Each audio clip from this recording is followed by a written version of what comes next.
গত ২৮ ফেব্রুয়ারি ইরানকে লক্ষ্য করে যুক্তরাষ্ট্র ও ইসরায়েল যে যুদ্ধ শুরু করেছিল তা শেষ পর্যন্ত যুক্তরাষ্ট্রের পিছু হটার মাধ্যমেই সমাপ্ত হতে যাচ্ছে। এক প্রতিবেদনে এমন বিশ্লেষণ তুলে ধরেছে আল জাজিরা। এক প্রতিবেদনে বলা হয়েছে, এই যুদ্ধ চালিয়ে যাওয়া ওয়াশিংটনের জন্য বিপর্যয়কর হতে পারে, কারণ মধ্যপ্রাচ্যের তেল, গ্যাস ও পানি শোধন পরিকাঠামো ধ্বংস হলে বিশ্বব্যাপী দীর্ঘমেয়াদী অর্থনৈতিক সংকট দেখা দেবে।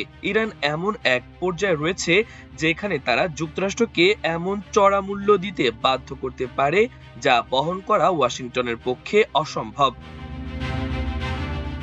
মূলত ইসরায়েলের প্রধানমন্ত্রী বেনিয়ামিন নেতানিয়াহু এবং মোসাদ প্রধান ডেভিড বার্নিয়ার পরামর্শে মার্কিন প্রেসিডেন্ট ডোনাল্ড ট্রাম্প ইরানের শীর্ষ নেতৃত্ব ও পারমাণবিক কর্মসূচি ধ্বংস করার লক্ষ্যে এই হামলার পরিকল্পনা করেছিলেন। ট্রাম্প প্রশাসন ধারণা করেছিল ২০২৬ সালের জানুয়ারিতে ভেনেজুয়েলায় যেভাবে ক্ষমতার পরিবর্তন ঘটানো সম্ভব হয়েছিল, ইরানেও তেমনটি ঘটবে। কিন্তু তেহরানের বাস্তবতা ছিল ভিন্ন। হামলার মুখে ইরানের বিপ্লবী গার্ড বাহিনী তথা আইআরজিসি এবং ধর্মীয় নেতৃত্ব আরো শক্তিশালী হয়ে ঐক্যবদ্ধ হয়েছে এবং সাধারণ মানুষ বহিরাগত আক্রমণের বিরুদ্ধে সরকারের পাশে দাঁড়িয়েছে। ফলে ২ মাস যুদ্ধ চালিয়েও যুক্তরাষ্ট্র তেহরানে কোনো অনুগত সরকার বসানো বা ইরানকে আত্মসমর্পণে বাধ্য করার কোনো সামরিক পথ খুঁজে পায়নি।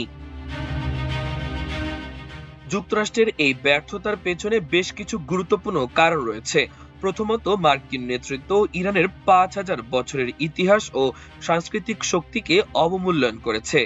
দ্বিতীয়ত, গত ৪০ বছরের নিষেধাজ্ঞা সত্ত্বেও ইরান যে উন্নত ব্যালিস্টিক মিসাইল, ড্রোন প্রযুক্তি এবং দেশীয় প্রতিরক্ষা শিল্প গড়ে তুলেছে, সেই কারিগরি সক্ষমতা সম্পর্কে ওয়াশিংটনের সঠিক ধারণা ছিল না।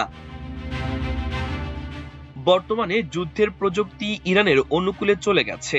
যেখানে ইরানের একটি ড্রোন তৈরিতে মাত্র $২০,০০০ খরচ হয়, সেখানে সেটি ধ্বংস করতে যুক্তরাষ্ট্রের ব্যয়বহুল ইন্টারসেপ্টর মিসাইলের পেছনে খরচ হয় প্রায় $৪০ লাখ। এই বিপুল আর্থিক ব্যয় মার্কিন সামরিক বাজেটের জন্য বড় বোঝা হয়ে দাঁড়িয়েছে। মার্কিন নীতি নির্ধারণী প্রক্রিয়ার অদূরদর্শিতাকেও এই বিপর্যয়ের জন্য দায়ী করা হয়েছে। কোনো আনুষ্ঠানিক যাচাই বাছাই ছাড়াই মারে লাগোতে বসে ট্রাম্পের অনুগত একটি ছোট গোষ্ঠী এই যুদ্ধের সিদ্ধান্ত নিয়েছিল, যা জাতীয় নিরাপত্তা পরিষদের অনেক বিশেষজ্ঞকেই ক্ষুব্ধ করেছে। শেষ পর্যন্ত এই যুদ্ধ মার্কিন আধিপত্য টিকিয়ে রাখার একটি নিরর্থক প্রচেষ্টায় পরিণত হয়েছে। যুদ্ধের সম্ভাব্য পরিণতি হিসেবে মনে করা হচ্ছে যে ইরান হরমুজ প্রণালীর ওপর পূর্ণ নিয়ন্ত্রণ ফিরে পাবে এবং মধ্যপ্রাচ্যে মার্কিন সামরিক উপস্থিতি উল্লেখযোগ্যভাবে হ্রাস পাবে।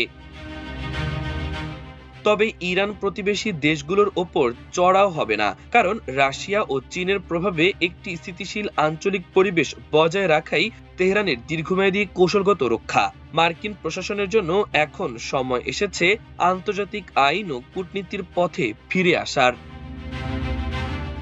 মাল্টিমিডিয়া ডেস্ক, আমার দেশ।